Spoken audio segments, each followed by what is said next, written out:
Assalamualaikum warahmatullahi wabarakatuh. Hai teman-teman semuanya, perkenalkan nama saya Mas Dayani Pratiwi dengan NIM 2502156. Pernah nggak sih kalian jadi pelanggan yang kesel, terus komplain, tapi responnya itu lama banget atau malah nggak jelas ujungnya kemana? Pasti pernah kan? Nah, rasanya itu bikin males balik ke tempat itu lagi kan? Jadi saya di sini mau ngobrolin topik yang sebenarnya krusial banget bagi bisnis atau organisasi, yaitu sebenarnya kedengaran sederhana, tapi kalau nggak dikelola dengan baik, ini bisa jadi bumerang bagi reputasi perusahaan. Nah, kita akan bahas 4 hal penting. Yang pertama, sistem pengaduan itu sendiri. Yang kedua, gimana akses pengaduannya. Yang ketiga, soal transparansi. Dan yang terakhir, bagaimana proses evaluasinya. Nah, jadi yang pertama, kita akan membahas sistem pengaduan. Sistem pengaduan itu ibarat jalur resmi yang diberikan oleh perusahaan untuk menampung keluhan dari pelanggan. Ini penting banget karena kalau nggak punya sistem yang jelas, keluhan pelanggan akan numpuk di mana-mana. Ada yang lewat WhatsApp pribadi karyawan, ada yang lewat DM Instagram, dan ada juga yang cuma disampaikan lisan terus lupa dicatat. Akhirnya, keluhan pelanggan tidak pernah benar-benar ditangani. Nah, biasanya sistem pengaduan itu memiliki alur yang jelas melalui satu pintu resmi, entah itu call center, email khusus, atau aplikasi, terus dijadikan satu menjadi semacam tiket atau nomor laporan. Makanya akses pengaduan itu harus dibuat semudah dan sedekat mungkin dengan kebiasaan pelanggan. Sekarang kan orang tuh udah terbiasa pakai gadget, jadi minimal ada opsi lewat WhatsApp, media sosial, atau aplikasi. Selain itu, aksesnya juga harus inklusif. Misalnya ada orang yang kurang paham teknologi, itu tetap diadakan opsi untuk telepon atau datang langsung ke kantor.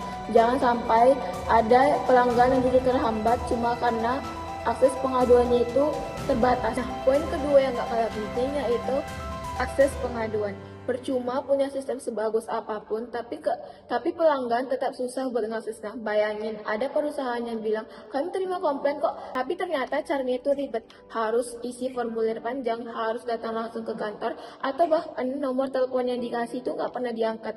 Ya kita sebagai pelanggan jadi males dong buat komplain. Akhirnya mereka cuma diam terus pindah ke kompetitor. Padahal yang ini lebih berbahaya lagi karena kita tuh nggak pernah tahu masalahnya apa. Nah, yang ketiga ini sering jadi titik lemah banyak perusahaan, yaitu transparansi.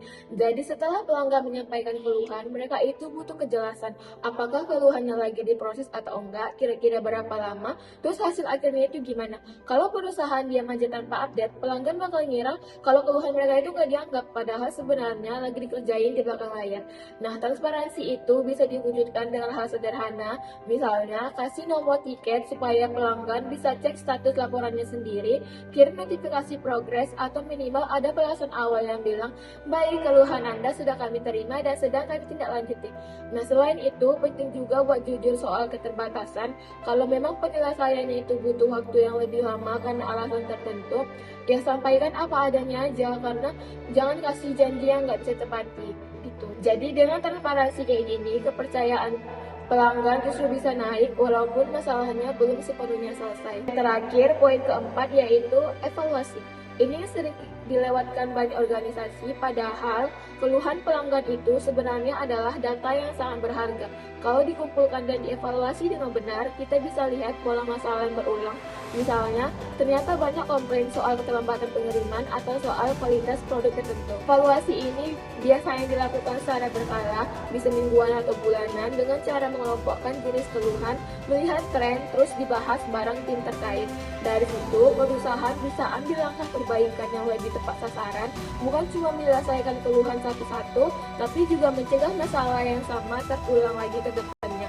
Jadi, evaluasi ini yang bikin proses pengelolaan keluhan itu nggak cuma reaktif, tapi juga jadi bahan buat perbaikan berkelanjutan. Nah, jadi kalau kita rangkum, mengelola keluhan pelanggan itu bukan cuma soal menyelesaikan komplain satu persatu, tapi ada 4 hal yang saling berkaitan, yaitu sistem pengaduan yang jelas, akses yang mudah dijangkau, transparansi dalam prosesnya, dan evaluasi yang berkelanjutan. Kalau keempat hal ini dijalankan dengan baik, bukan cuma keluhan yang bisa diselesaikan, tapi kepercayaan pelanggan terhadap perusahaan juga ikut terjaga. Dan pada akhirnya, itu yang bikin bisnis bisa terus berkembang dan dipercaya banyak orang. Sekian penyampaian materi dari video saya kali ini. Terima kasih telah menonton. Semoga bermanfaat bagi kita semua. Assalamualaikum warahmatullahi wabarakatuh.